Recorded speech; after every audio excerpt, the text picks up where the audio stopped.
Hi hello ನಮಸ್ಕಾರ ಸ್ನೇಹಿತರೆ. ನನಗೆ ಯೂಟ್ಯೂಬ್ಸ್ನಲ್ಲಿ ಬಹಳಷ್ಟು ಕಮೆಂಟ್ಸ್ ಬಂದಿದ್ದು ಸ್ನೇಹಿತರೆ. ಸರ್, ಎಸ್ ಸಿ ವಿದ್ಯಾರ್ಥಿಗಳಿಗೆ ಈಗಾಗಲೇ SSLC prize money application open ಆಗಿದೆ. ಸೊ ಇನ್ನೂವರೆಗೂ ಆದರೆ ಎಸ್ ಟಿ ವಿದ್ಯಾರ್ಥಿಗಳಿಗೆ ಪ್ರೈಸ್ ಮನಿ ಅಪ್ಲಿಕೇಶನ್ ಹಾಕೋದಕ್ಕೆ ಸರ್ವರ್ ಓಪನ್ ಆಗಿಲ್ಲ ಅಂತ ಕೇಳ್ತಾ ಇದ್ರು. ಸೊ ಅದಕ್ಕೆ ಈ ಒಂದು ವಿಡಿಯೋದಲ್ಲಿ ಕ್ಲಾರಿಫಿಕೇಶನ್ ನಾನು ನಿಮಗೆ ಕೊಡ್ತೀನಿ ಸ್ನೇಹಿತರೆ, ಓಕೆನಾ. ಇದುವರೆಗೂ ನನ್ನ ಒಂದು ಯೂಟ್ಯೂಬ್ ಚಾನಲನ್ನು ಸಬ್ಸ್ಕ್ರೈಬ್ ಮಾಡ್ಕೊಂಡಿಲ್ಲ ಅಂದರೆ ಆದಷ್ಟು ಬೇಗನೆ ಸಬ್ಸ್ಕ್ರೈಬ್ ಮಾಡ್ಕೊಳ್ಳಿ, ಹಾಗೆ ಬೆಲ್ ಐಕನ್ ಮೇಲೆ ಕ್ಲಿಕ್ ಮಾಡ್ಕೊಳ್ಳಿ ಸ್ನೇಹಿತರೆ. ನಾನು ಮಾಡುವಂತಹ ಪ್ರತಿಯೊಂದು ವಿಡಿಯೋದ ನೋಟಿಫಿಕೇಷನ್ನ ನೀವು ಪಡ್ಕೊಳ್ಬೋದಾಗಿದೆ. ಸೊ ಓಕೆನಾ. ನಿಮ್ಮ ಒಂದು ಮೊಬೈಲ್ ಅಥವಾ ಲ್ಯಾಪ್ಟಾಪ್ ಕಂಪ್ಯೂಟರ್ನಲ್ಲಿ ಯಾವುದಾದ್ರೂ ಒಂದು ಬ್ರೌಸರ್ನ ಓಪನ್ ಮಾಡ್ಕೊಳ್ಳಿ. ಓಪನ್ ಮಾಡಿಕೊಂಡ ನಂತರ ಸರ್ಚ್ ಆಪ್ಷನ್ನಲ್ಲಿ ನೀವು ST SSLC ಪ್ರೈಸ್ ಮನಿ ಅಂತ ಸರ್ಚ್ ಕೊಡಿ ಸ್ನೇಹಿತರೆ. ನಾನು ಕೂಡ ST SSLC ಪ್ರೈಸ್ ಮನಿ ಅಂತ ಅಪ್ಲಿಕೇಶನ್ ಸರ್ಚ್ ಕೊಟ್ಟಿದ್ದೀನಿ.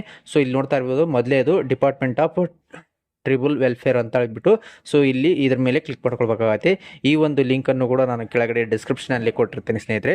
ಇಲ್ಲಿ ನೋಡ್ತಾ ಇರ್ಬೋದು, SSLC ಅಪ್ಲಿಕೇಶನ್ DBT ಸ್ಟೇಟಸ್ ಅಂತ ಬರ್ತಾ ಇದೆ. ಅಂದರೆ ಇಲ್ಲಿ ST ವಿದ್ಯಾರ್ಥಿಗಳಿಗೆ ಯಾವುದೇ ರೀತಿಯಾಗಿ ಆನ್ಲೈನಲ್ಲಿ ಅರ್ಜಿ ಹಾಕುವ ಅವಶ್ಯಕತೆ ಇಲ್ಲ. ಡೈರೆಕ್ಟಾಗಿ ನಿಮ್ಮ ಒಂದು ಆಧಾರ್ ಕಾರ್ಡ್ಗೆ ಲಿಂಕ್ ಆಗಿ ಬ್ಯಾಂಕ್ ಅಕೌಂಟ್ ಲಿಂಕ್ ಆಗಿತ್ತಪ್ಪ ಅಂದರೆ ನಿಮ್ಮ ಒಂದು ಹಣ ಡೈರೆಕ್ಟಾಗಿ ಬ್ಯಾಂಕ್ ಅಕೌಂಟಿಗೆ ಬರುತ್ತೆ ಸ್ನೇಹಿತರೆ.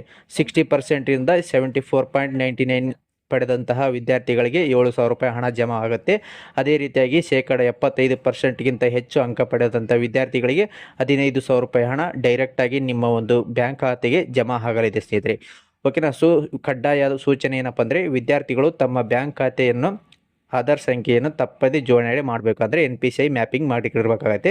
ಸೊ NPCI ಮ್ಯಾಪಿಂಗ್ ಆಗಿದೆನಾ ಇಲ್ಲ ಅಂತ ಚೆಕ್ ಮಾಡೋದು ಯಾವ ರೀತಿ ಅಂತ ಹೇಳ್ಬಿಟ್ಟು ಈಗಾಗಲೇ ನಾನು ಒಂದು ವಿಡಿಯೋವನ್ನು ಕೂಡ ಅಪ್ಲೋಡ್ ಮಾಡಿದ್ದೀನಿ. ಆ ವಿಡಿಯೋದ ಲಿಂಕನ್ನು ಕೂಡ ನಾನು ಕೆಳಗಡೆ ಡಿಸ್ಕ್ರಿಪ್ಷನಲ್ಲಿ ಕೊಟ್ಟಿರ್ತೀನಿ ಸ್ನೇಹಿತರೆ. ಅದನ್ನು ನೋಡಿಕೊಂಡು ನಿಮ್ಮ ಒಂದು ಆಧಾರ್ ಕಾರ್ಡು ಬ್ಯಾಂಕಿಗೆ ಲಿಂಕ್ ಆಗಿದೆನೋ ಇಲ್ಲ ಅಂತ ಚೆಕ್ ಮಾಡ್ಕೊಳ್ಬೋದು. ಒಂದು ವೇಳೆ ಲಿಂಕ್ ಆಗಿಲ್ಲ ಅಂದರೆ ಲಿಂಕ್ ಮಾಡೋದು ಯಾವ ರೀತಿ ಅಂತ ಹೇಳ್ಬಿಟ್ಟು ಕೂಡ ಒಂದು ವಿಡಿಯೋದ ಮಾಡಿದ್ದೀನಿ. ಆ ವಿಡಿಯೋ ಲಿಂಕನ್ನು ಕೂಡ ಕೆಳಗಡೆ ಡಿಸ್ಕ್ರಿಪ್ಷನಲ್ಲಿ ಕೊಟ್ಟಿರ್ತೀನಿ ಸ್ನೇಹಿತರೆ. ಅದರ ಮೇಲೆ ಕ್ಲಿಕ್ ಮಾಡಿಕೊಂಡು ನೀವೇ ನಿಮ್ಮ ಖುದ್ದಾಗಿ ಆನ್ಲೈನಲ್ಲಿ NPCI ಮ್ಯಾಪಿಂಗ್ನ ಮಾಡ್ಕೋಬೋದು ಸ್ನೇಹಿತರೆ, ಓಕೆನಾ. ನೋಡಿದ್ರಲ್ಲ ಸ್ನೇಹಿತರೆ, ಇವತ್ತಿನ ಈ ಒಂದು ವಿಡಿಯೋದಲ್ಲಿ SSLC ST ವಿದ್ಯಾರ್ಥಿಗಳಿಗೆ ಪ್ರೈಸ್ ಮನಿ ಅಪ್ಲಿಕೇಶನ್ ಹಾಕೋದಕ್ಕೆ ಯಾವುದೇ ರೀತಿಯಾಗಿ ಸರ್ವರ್ ಬಿಡಲ್ಲ, ಡೈರೆಕ್ಟಾಗಿ ನಿಮ್ಮ ಒಂದು ಹಣ ಬ್ಯಾಂಕ್ ಖಾತೆಗೆ ಬರುತ್ತೆ, ಓಕೆನಾ. ಈ ಒಂದು ಮಾಹಿತಿ ಇಷ್ಟವಾದಲ್ಲಿ ಲೈಕ್ ಮಾಡಿ, ಶೇರ್ ಮಾಡಿ, ಸಬ್ಸ್ಕ್ರೈಬ್ ಮಾಡಿಕೊಳ್ಳಿ ಸ್ನೇಹಿತರೆ. ತುಂಬ ಧನ್ಯವಾದಗಳು.